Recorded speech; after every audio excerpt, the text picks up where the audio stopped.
Hey, Friendo, Steve here. Hey, Lars. And welcome back to Going In Raw, the only pro wrestling podcast you need to be listening to. Today, hot takes. It's Wednesday, so we're going to take a look at your pro wrestling hot takes. I did leave them a little bit of an instruction, though, this time, Larson. I said, don't just complain about stuff. Give us something unique. So we'll see if they actually did that this time. I mean, there still is some airing of grievances, I got to say. But, hey, if this is a forum for people to air their grievances, as long as you frame it concisely like a hot take, they get to air their grievances. We get something to talk about. It works for all parties. Very well. So what's up first? The first one here from Colin B. says, the Seth Riders story is just as bad as the Death Riders. So, here's why I feel like I largely disagree with this. You could say the Seth Rider story is as boring as the Death Rider story if you thought it was boring. But at least our main issue with the Death Riders from the outset, the first, 60% of it, 70% of it, was, number one, there was that weird beginning where it seemed like there was some other larger force at play. Feels like they were probably trying to get Shane McMahon to be the guy behind the Death Riders. And then he was targeting mid-carders because his point about people not being gritty enough to carry AEW kind of didn't make any sense when you had guys like Swerve Strickland and all them at the top and Hangman Adam Page at the top. He was talking about a very specific 4 wrestlers. Right. Seth Rollins, Five. I understand where he's coming from. It's nothing revolutionary, so to speak. It's this guy, he wants gold. He's a hypocrite. He's like, oh, I'm looking at the future of the company. But really, he just wants the gold himself because he feels kind of left behind by the fact that Roman Reigns achieved the heights that he achieved, et cetera, et cetera. I understand what Seth's motivation is. With Moxley, forever, it was what is this guy even talking about? Well, I guess superficially, if you take Seth at his word, both of them were saying the future of the company runs through us. Mm-hmm, sure. That was kind of Mox's idea, that there's too many mid-card talents who were too talented to be complacent. Mm-hmm, yeah. Lack the grit, determination to elevate themselves to the next level. Enter Mox, he was going to motivate people to do that or something. It was a bit nebulous, whereas Seth says repeatedly, future of the business runs through me. Future of the business runs through me. Doesn't mention that he thinks he's the future of the business, and that's what he's talking about. Yeah, right. But it's I understand Seth more than I did with Moxley. It was okay, Moxley, I hear what you're saying, but there's so many holes in your argument. And on top of that, I honestly didn't. I was okay, wait a second. So you're going after Orange Cassidy? What? Why? You're going after Daniel Garcia? Garcia kind of made some amount of sense, but it's we're going to have world title matches against Daniel Garcia? That doesn't make any sense. So, like you said, he was going after such a small specific. At least Seth is involved with, other people on his level are coming after him. That it makes it make sense. Yeah, I mean, there's also some slight parallels in terms of kind of, at this juncture, the trajectory of the stories. I mean, it was, I think, Mox's second defense after he won the title where there was that 4-way match. They're just getting Seth doing his 4-way match. Slightly different circumstances, but the similar idea where if the forces of AEW, Hangman, Orange, and Jay White set their egos aside and just work together, they could potentially vanquish this Death Rider thing before it even got too far. They couldn't. CM Punk trying to pitch to Jay and LA Knight, hey, we got to look after each other until we get to Paris. So we all get to Paris and increase the odds that one of us walks out as champion. LA Knight ain't really hearing it. Jay ain't really hearing it. There's some similarities there. But again, these are wrestling tropes that go back long before the Death Riders were ever a thing. Yeah. I mean, it's just interesting seeing these two stories and seeing how they're, Sorry, it's going to be interesting to see how the Seth Ryder story is told, and at what point does it veer off from the tropes that the Death Rider stories, to a degree, adhere to. Yeah. I mean, if it does. I don't know. What is it? The storyline is just as bad as the Death Rider. Boy, I was bored to death with the Death Rider stuff. I actually really kind of enjoy the... and on top of that, here's the other thing, is that I feel like already they have hinted at more character dynamics, or there have been more character dynamics, interpersonal dynamics, I should say, between Seth and his guys and Mox and his guys. They never explored that with Mox. It was Claudio interesting and Pac. First, because with Yuta, it seemed like Yuta was the one exception. You're right. It seemed like Yuta, they were really going to explore something, and then Yuta bought in completely, and it was kind of, he was, with the rest of Death Riders until after Mox lost the belt. It was just, a couple weeks ago where Hangman was about to, choke Yuta with the chain and said to him, they're not coming for you because they don't care about you. Yeah. I think the major difference at some juncture is going to be Braun and Bronson are going to break away, and Braun specifically is going to feuding with Seth. Yeah, right. You're using Seth. I mean, it has more parallels to Evolution. You're using Seth to elevate these two other guys that would seem to be, and you're right. I think specifically they're mainly looking at Braun Breaker, and I feel like that is a major point. Like they didn't, maybe there's still time to do that with Wheeler Yuta. Maybe that's something they're still interested in with Wheeler Yuta. I mean, if they are, I don't know when that's supposed to happen. But yeah, with Claudio and Pac, they immediately sort of bought into what, because they're all in the Blackpool Combat Club together. And that was just sort of it. Like, where is their motivation? Where is what makes them stand out? They didn't really explore that all that much. Yeah. I mean, I think ultimately what it comes down to is the Death Rider, early Death Rider stuff was pretty bad for a variety of reasons. And I only feel like the Seth Rider story is bad, at times underdeveloped.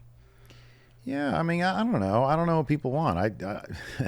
Yes, I would like there to be more stuff with Braun Breaker and Bronson Reed developing those characters.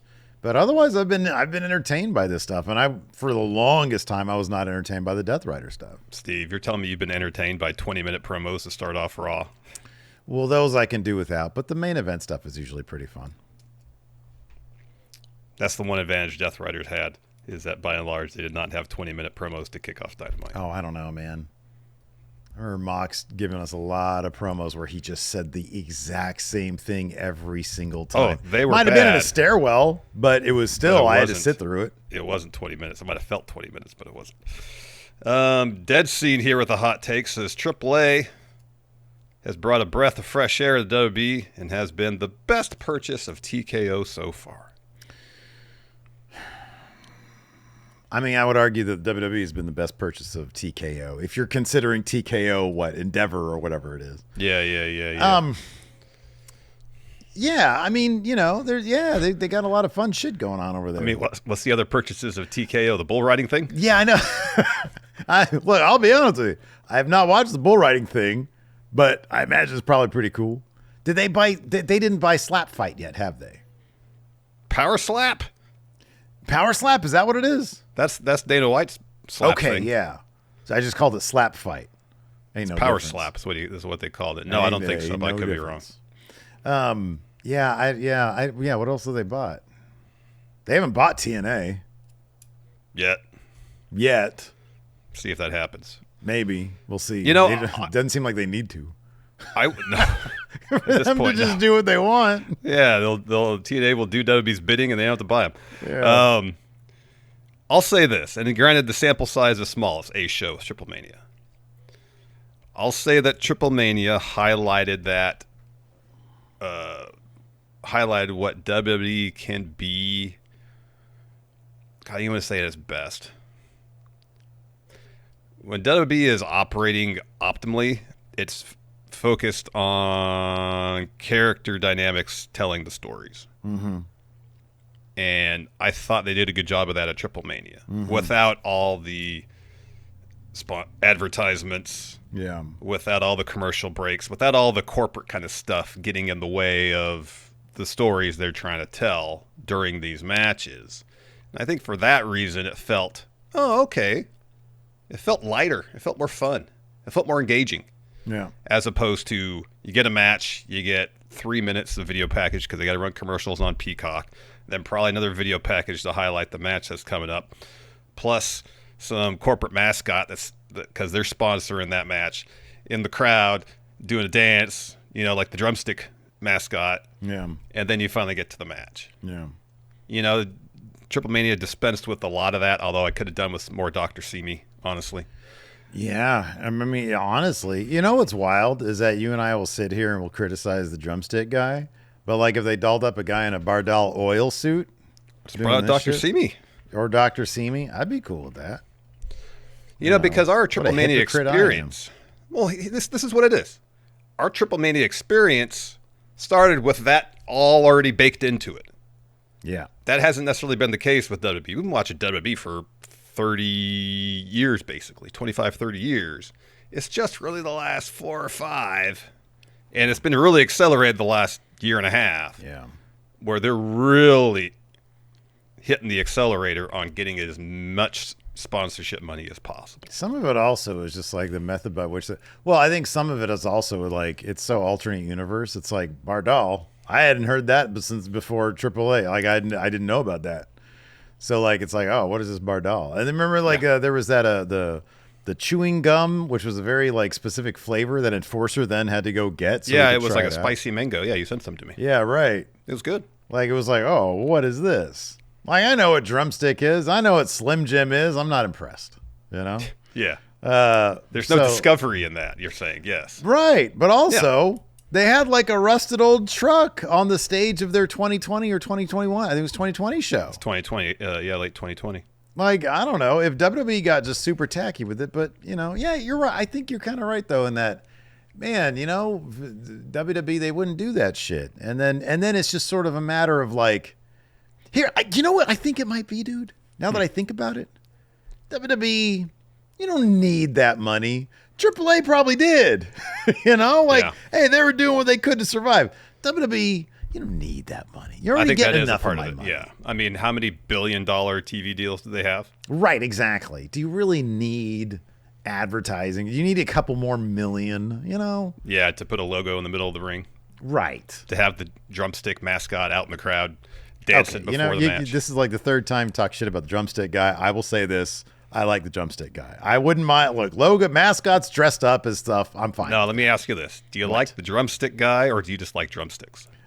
Can it be both? Because, I love a good drumstick. That's what I'm saying. I think one leads to the other. I think your affinity for drumsticks leads to your appreciation of drumstick mascot. That's another element of the advertising. If I'm personally a fan of it, like, dude, come on. Would you and I complain if we saw the Burger King out there or a dude dressed up like Chicken Sandwich doing this shit?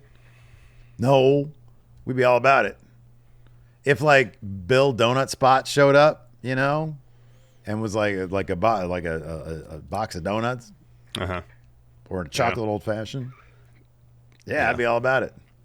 Like a giant apple fritter out there in the crowd. That'd be sick. Hey, speaking of selling stuff, you know what we love to do here at Going in Raw, Larson? Bringing every ounce of money we can out of the friendos, within reason, though. Within reason.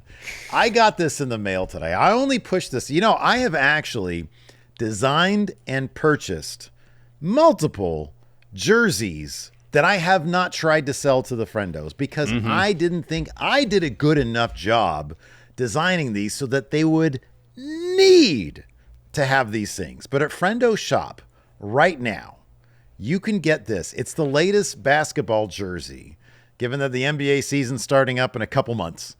It's the latest basketball jersey, and this one I am super excited by. It is our WOLFPAC variant. Friendo Club jersey. Here it is. Look at this guy. And not only does it have the black, red, and white logo, also, so we've got this Friendo Club like basketball logo thing right here. And I've taken this and I've turned it into a pattern and I've put it on the trim of the jersey. Look at this guy. Yeah. So this is what it is. It's the WOLFPAC variant of the Friendo Club jersey, available right now at friendoshop.com. You can use the promo code Friendo2024 to get that. I did like a yellow one, but the yellow one doesn't have, or like a black and yellow one, it doesn't have this pattern thing. And I kind of like this. I love this pattern thing now. So I might do a yellow one too for the Indiana Pacer fans out there. There we go. You know, they came up short in the finals, but you can come up on top on the black top if you go ball some people up. Or if you play indoors on the hardwood. Right, exactly, on the hardwood. Yeah. All right, next hot take from Yo Science, bitch. Yo Science, bitch. Says, having Chris Jericho back in WWE will potentially be the greatest return since CM Punk. There haven't really been a whole lot of returns since CM Punk, have there? Who's come back since CM Punk? I mean, it's been John Cena. He came back for his retirement tour. Yeah. Of course, Brock. Well, Jelly Roll had his debut, of course. That's a debut, not a return. Charlotte returned from injury. Okay, yeah, that's true. Yeah. Okay, let me alter this hot take. Sure.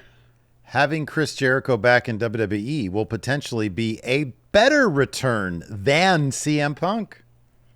Really? No. I mean, just the fact that CM Punk returned to WWE was fairly seismic, considering kind of the acrimonious nature of their parting in the first place. Wow, my goodness. There's a lot of history there and seemingly a lot of bad blood for a long time. And the fact that he returned to WWE in the first place was pretty shocking. It was very shocking. Chris Jericho going back to WWE in no way would be shocking.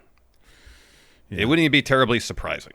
Yeah. You know, Jericho, I feel like at this point in his career, he's trying to find where he would be most relevant. And at this juncture, he's done basically all he can, maybe in AEW.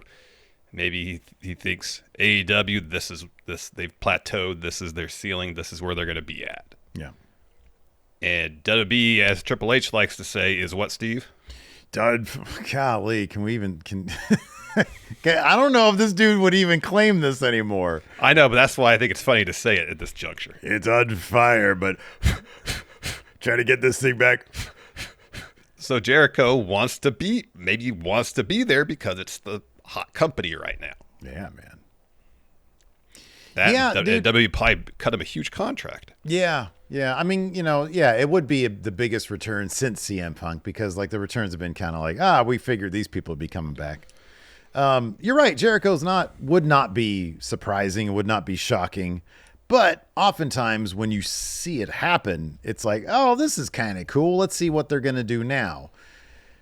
With Jericho, I think it has the potential to be like, oh, man, that's really cool. Because in AEW, it was just, sometimes you can have too much creative freedom. And I feel like he had that. So I would be interested to see what they do with Chris. But yeah, CM Punk, that's a big deal. Yeah. It's a big deal. Yeah. I'd even say John Cena coming back for a retirement tour is more of a deal than Jericho coming back, but that's just me. I would disagree with that one just because, like, he's come back like every year he's been around. I know, but the historic nature of the retirement tour, I think, separates it. I mean, they certainly sold a lot of T-shirts on it. They did. The Dr. Professor has a hot take, says AEW and WWE have never been great at the same time. Historically speaking, there's probably some accuracy here. If you think about when AEW was considered, 2021, obviously, when Punk came back, heading into 2022, perhaps. Well, it wasn't just Punk. It was Adam Cole, yeah, right. Danielson, yeah. Hangman winning the title. Like, there's a lot that happened in 2021. Like, you could still, at this juncture, say 2021 was AEW's peak. So I went back and looked at the WrestleMania 2021. Don't tell me. We had Lashley versus Drew. Yes. We had 37. Bianca versus Sasha. What was was the main event? Roman Brock? Nope, it was Roman, Edge, and Daniel Bryan. Oh, whoa. Hold on a second. You're going to try to tell me, you're going to try to feed me the bullshit, Larson, that Roman Reigns stacking 2 Hall of Famers. You're going to tell me that was lousy? Get out of here with that. Wasn't the golden egg thing with Austin Theory in 2021?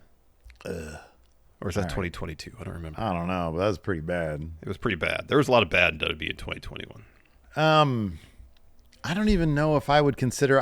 I'll be honest with you. Like, 2021 was probably the only time AEW could be considered great.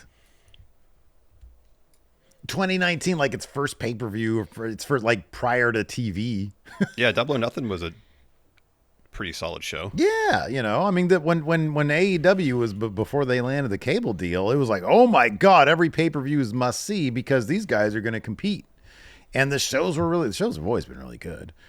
But in terms of like their weekly television, it's like, oh wow, I got to tune in now. Yeah, 2021 was probably the only time it's been great. I think it's fun now. It's good now. Yeah, it's good now. But it's mainly just because it's consistent and it's not bad. Yeah.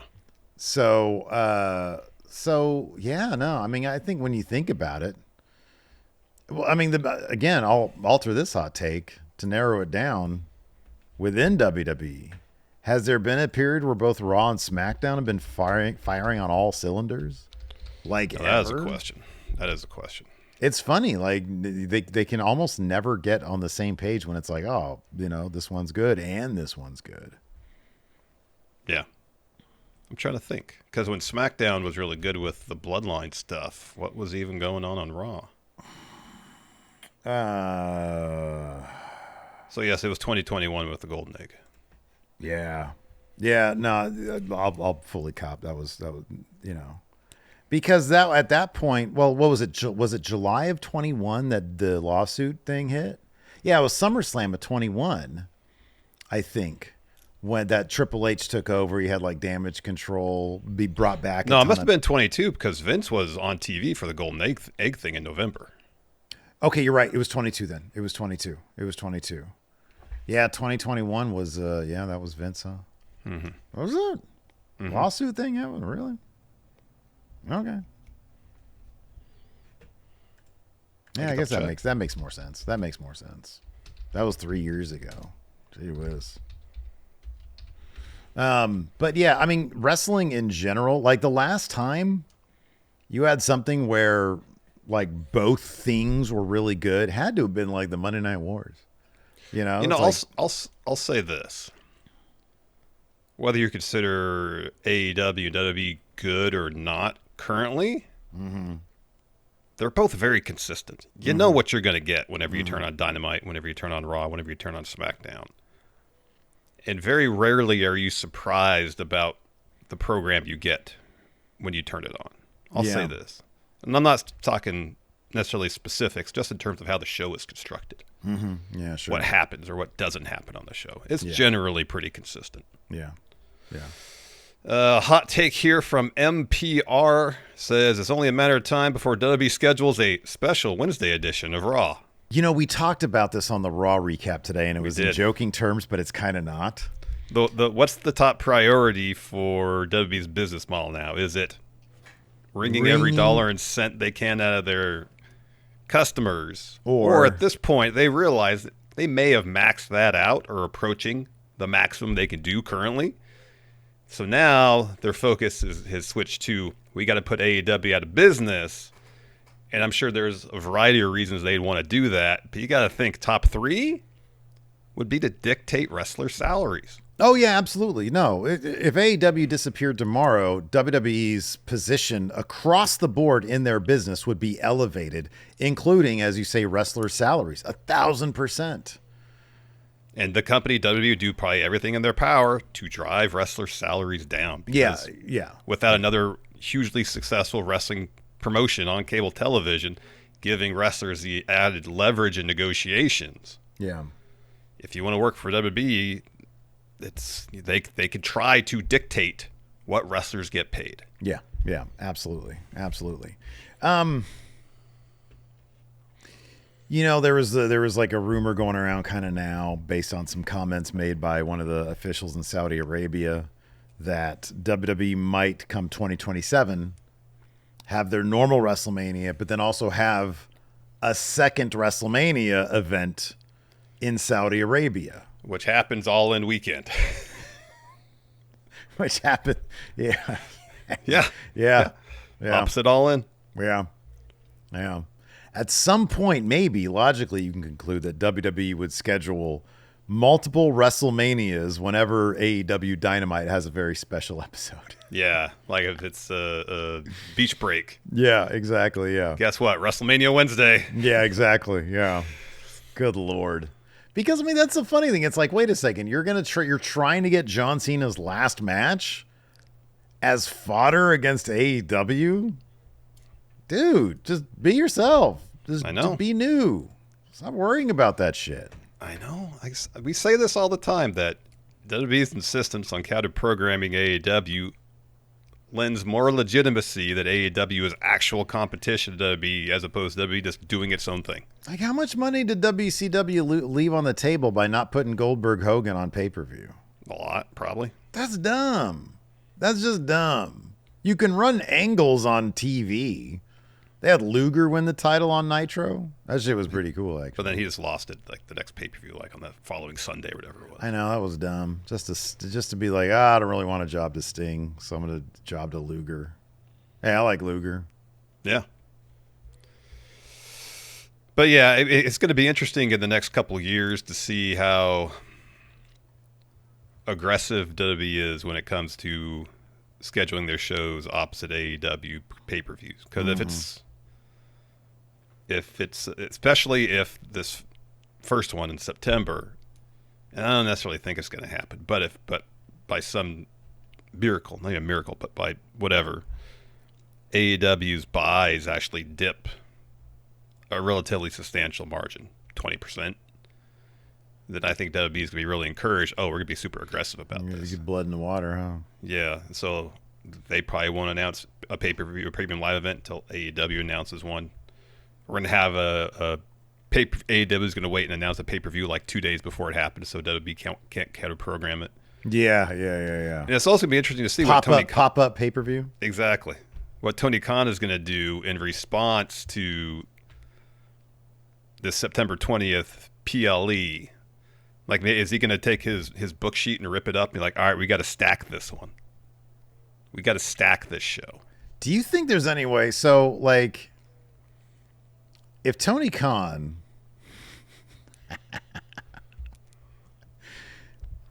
if he was like, you know what? These WWE guys are trying to kill my pay-per-views, right?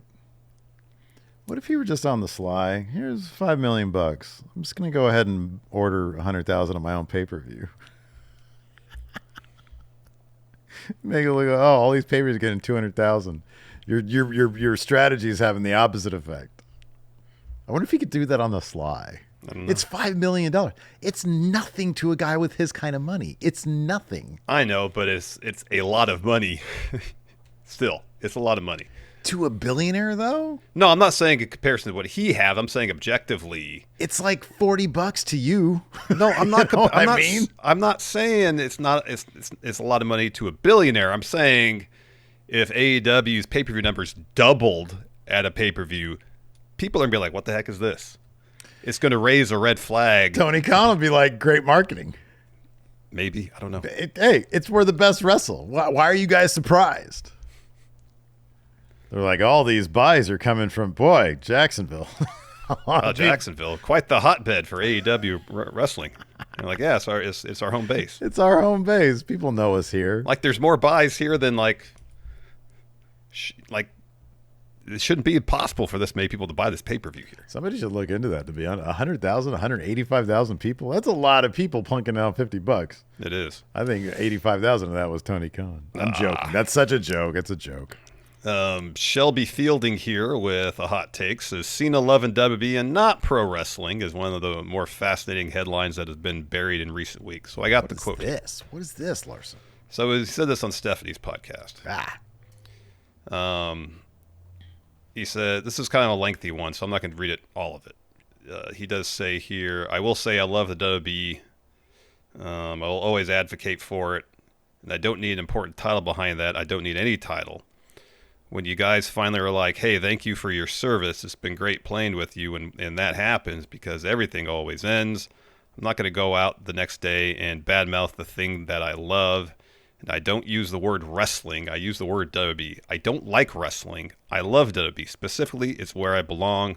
So as long as that's a sentiment in my life, I'm always going to try to get people to watch, to experience it, to get invested in it because, man, it made my life this crazy fucking roller coaster. Yeah. Well. John likes himself some sports entertainment. I mean, WWE's given him he seems like a very loyal guy. Yes. I mean, that's an understatement. WWE has given him everything he has. So I guess I understand the sentiment. Is there anything about this that you take away? I mean, look, Cena is one person on a relatively short list of wrestlers who I would truly, honestly be shocked if they ever went to AEW. Oh, yeah. Like, floored. Largely because of his loyalty to WWE. Is there anything about this that interests you or takes you aback or anything? Like, what's your takeaway from this? No, I think it's what you said is WWE has afforded him so many opportunities to make a great living for himself, to grow his brand, allowed him an avenue by which he can explore acting and get in that field now. I mean, he probably credits a great deal, if not the entirety of his success, to being in WWE. Therefore, he holds, what do you want to call it, WWE or sports entertainment in higher esteem than pro wrestling. I'm not surprised by this whatsoever. He's putting over the company he's worked for the last 25 years. I get that. I understand how people would be put off by that sentiment. Oh, I would too. Totally. Because, you could view WWE because Vince didn't like the term pro wrestling. Vince liked the term sports entertainment, and he was using it from the 1980s, basically, when he took over the company. He wanted to change it into sports entertainment because I think he was seeking that ever-important validation. Mm-hmm. Mainstream validation, which meant money, which meant he could wring $1 and a cent, every $1 and a cent. But I think when he says, I don't like pro wrestling, I like WWE, then I think, and I understand why completely, in fans' minds, because WWE was so insistent on walking away from the pro wrestling label, try to separate itself from pro wrestling.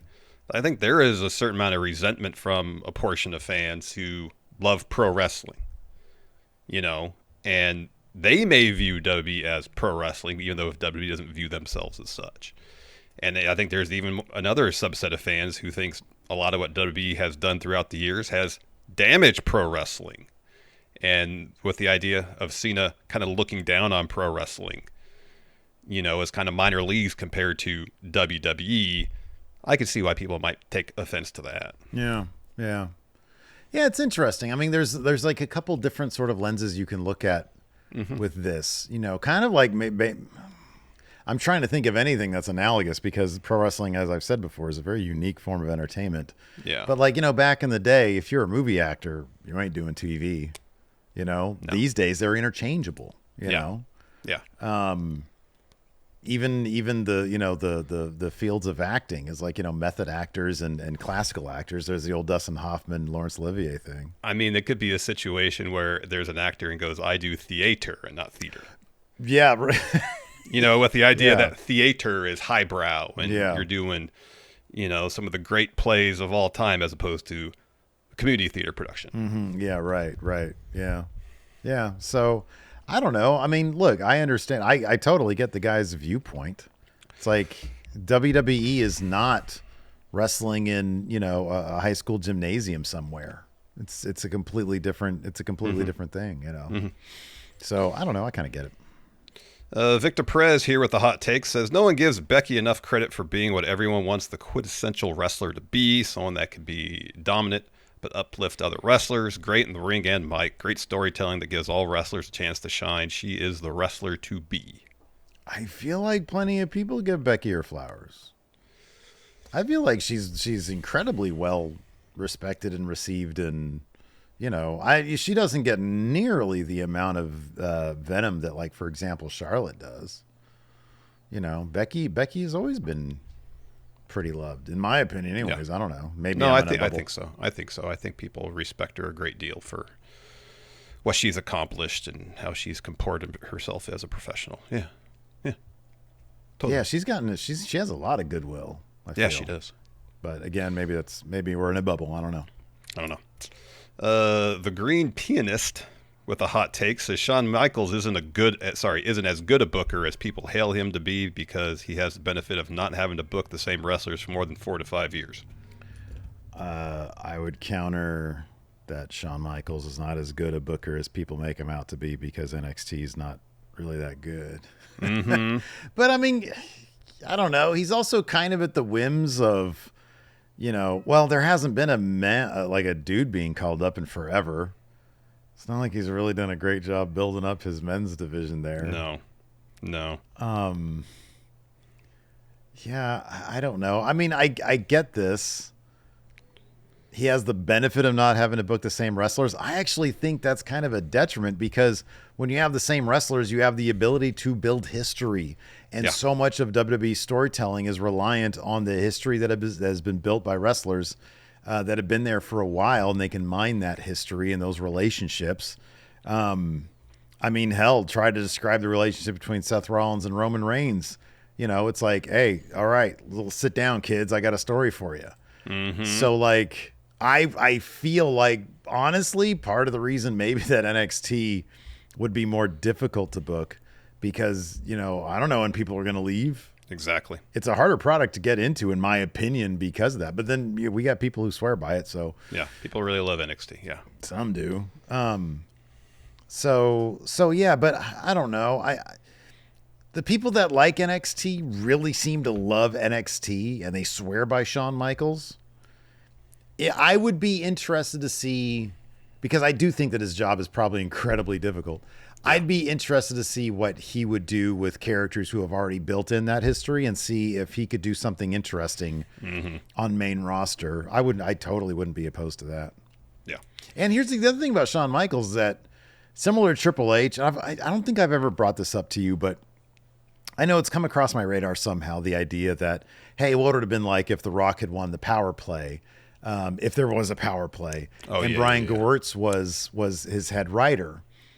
And I wonder if one of those sticking points would have been, obviously he's got a long history as writer on Raw. He was like the head writer on Raw for a while. It was a long time he was with the company. Yeah. But he also isn't a former wrestler. And Triple H, having been the guy for such a long period of time, and having been so ingrained and being part of the family that, is WWE basically. And I think also to a degree, Shawn Michaels, he's a legend. He's an absolute legend. You cannot tell me that wrestlers would not respect that. A guy like Brian Gewirtz, if he was the head guy, would there be that same dynamic?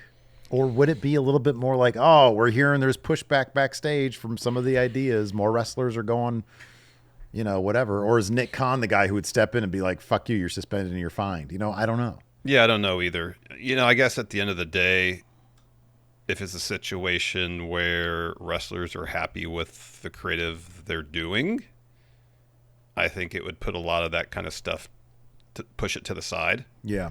Yeah. I mean, there's I would guess a certain amount of respect granted to Triple H and Shawn Michaels, given that, their legacies loom large in the industry. Mm-hmm. Yeah, right, yeah. And Triple H, at least as portrayed in Unreal, seems to want to foster. He wants to be more approachable, it seems like. He wants to try to foster relationships with talents and create a much better backstage atmosphere. And I think that probably goes a long way. Yeah. And if those are things that are important to whoever it would be that would, replace Triple H. I mean, I think some people would be upset because, there's a power play, Triple H got ousted. Fuck this guy, regardless of who it was. But Brian Gewirtz probably carries the cachet of The Rock with him. You would think so, yeah. You would think So, yeah. Yeah. I don't know. I just thought it was an interesting I don't question. know either. Ozzy here with a hot take says the invasion story is overhated. I get it for the people who watched during the Monday Night Wars. It was a disappointment without the heavy hitters from WCW, ECW. But for people like me who didn't start watching wrestling until 2001, it's a cool way to introduce guys like Booker T and RVD. I love this point of view because we have to remember that there are people who were introduced to wrestling and came across wrestling in a variety of different ways.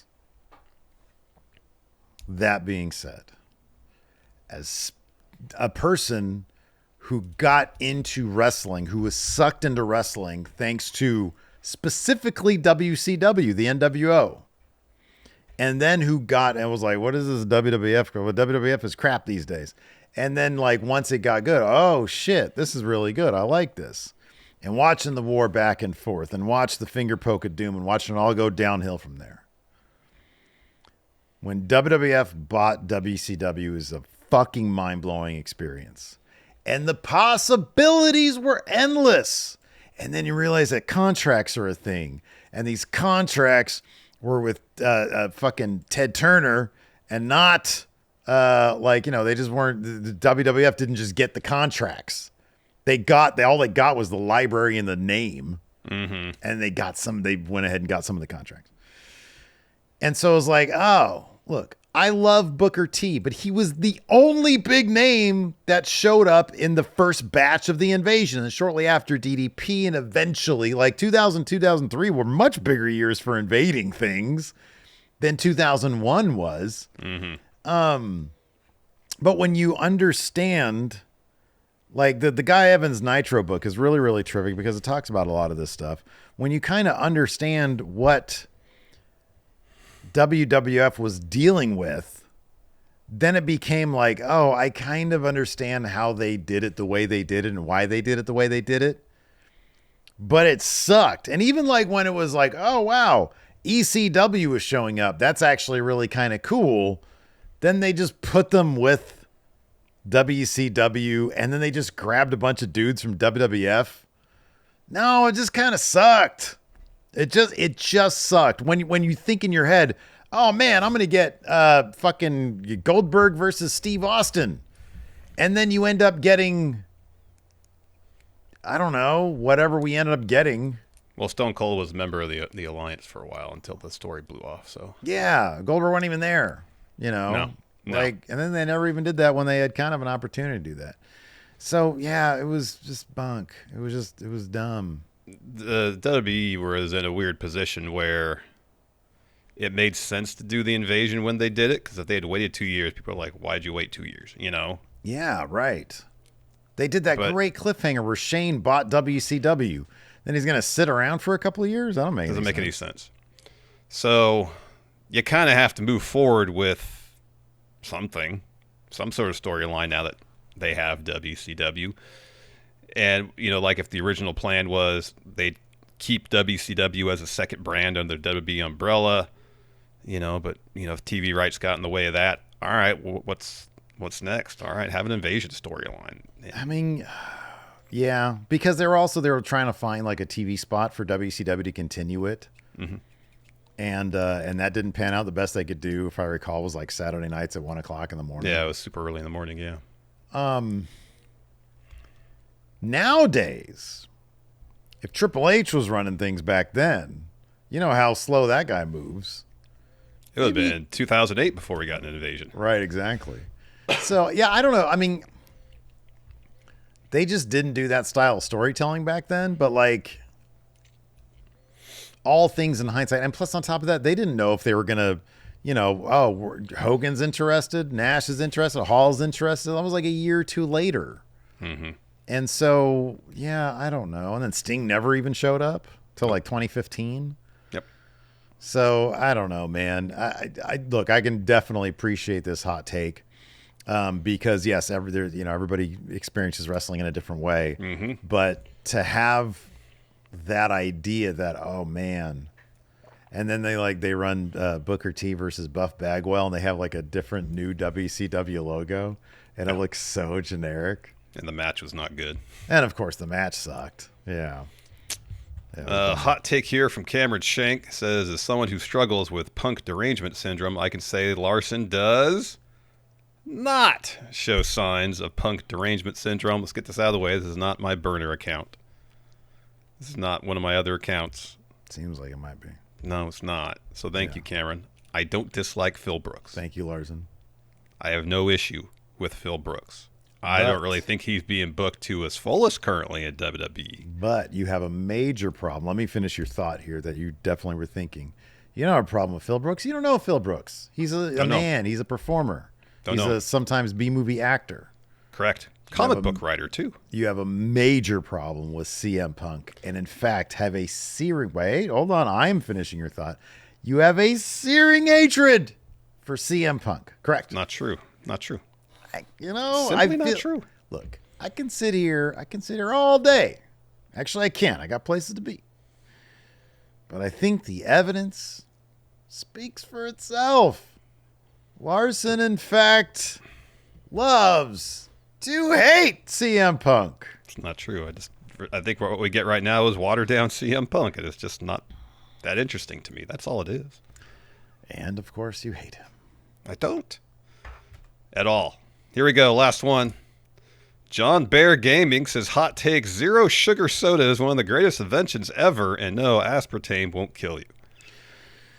I don't drink soda anymore, and when I did drink soda, it certainly wasn't low sugar or diet soda, so I can't really speak to this. Whenever I drink soda now, it just tastes like something you clean a window with. I'm not interested. Have you had much? Like, is that like a comparison thing? You've had window cleaning fluid before? I've drank it. I've drank in Windex. Yes. You put some like ice in it, and you're like, a nice sunny day. Oh no, you don't want to put ice in there because it lessens dilutes the impact. It. Yeah, it does. Okay. So I don't know. Like I've heard that before. That like aspartame, like the worst it'll do is maybe cause some like late stages of your life, what do you call it? When you're confused about shit. What is that called? Dementia? Dementia, thank you, yeah. Yeah. Like it can cause dementia, like later on, but your odds are pretty good at getting that anyways. Well, and also on these laboratory tests, when they pump this stuff into rats, it's probably a factor many times over what a human would normally consume. Like literally, if someone just drinks nothing but Diet Coke all day, every day for 40 years. Yeah. And listen, I'm not huge on fake sugar. I try to avoid that just as much as I do real sugar. Yeah. But I'm fine with fake sugar. I mean, I try to avoid actual sugar as much as I can. Yeah. Or the added sugar, it's horrible. That stuff will fuck you up. I have heard this about, I've heard some people swear by it, and I honestly, I can't say that I've done enough research. I have heard it both ways though, from sources that I think are, not fringe. Legitimate, yeah. That it's like diet soda is not great. But I think what I've heard from that is largely it's not great because it encourages other bad behavior as opposed to it itself being really bad for you. Yeah. Which I understand. I do still indulge from time to time with diet soda as a treat, which is what I think it should be. I don't think, like you said, there are people, dude, who will soak down one after another. And I don't know how that could be good for you at all. Yeah. One thing I have noticed is being off of soda on a regular basis. I de-bloat. I de-bloat. If you drink a shit ton of water every day, you'll see your face start sinking a little bit. You'll be a little bit less in the belly. Just that alone, you will de-bloat. Because that carbonation, I don't fucking know what's going on there, but it's stays just like which character was it in Willy Wonka? No, she turned into a blueberry. Never mind. Veruca Salt? No, it was Violet Beauregard turned into a blueberry. Okay, yeah. But yeah, so I don't know. I don't know the science behind it. Try to find credible, published, legitimate. What do you sources call it of when you information. have a thing and then other people peer reviewed? Maybe Peer review. That's what what it is. Yeah. Peer review. Yeah. You know, make sure that shit's peer reviewed by people who have actually put in the time, effort, and resources to have like a proper education through accredited universities and systems that you can trust. Yes. All that. Make sure that you're 1000%. getting your research from that. Yes. And not somebody off an internet forum. Thank you. Or somebody that heard something from somebody. Exactly. And then put a 2-minute video up on Instagram about it. Right. Really, the reason I don't really do the fake sugar is I don't like how it tastes. It doesn't taste good. You know, I will say that about like the protein bars that I eat. There's Like they taste good, but then Until- as soon as it's going down, it leaves you a little like burning sensation down and there. there could be a textural thing too about it that is just not quite there. Not great. So, I'm not huge on that, but it does the trick for me. I'm fine with it. Yeah. So yeah, I mean, you know, my if you're looking for advice or whatever, if you like soda, indulge as a treat. But Moderation. I think diet soda is probably technically better for you than just 65 fucking grams of added sugar. Yeah. Yeah. You can't convince anybody that's good for you. No, there's no upside to pumping that much sugar in you. No. No. So anyways, that's going to do it for no grunge hot takes today. No movie hot No takes. grunge hot takes. No. I keep on getting him over Wrestle Juice, and I'm like, guys, this is the wrong place. They just want your grunge opinions, not mine. I'm not feeding them any poison, man. I tell them, I'm like, put this stuff over at the Going and Raw hot takes. I think What maybe it's the like they're heck? too late here, and then a day or two later, I post it over there. So I mean, bums look, me if you out. want, I'll do this next time. Next time somebody posts a grunge one over there, I'll just bring it over here. Sure. Do Bring it that. over here because I like the discussion, you know. Same.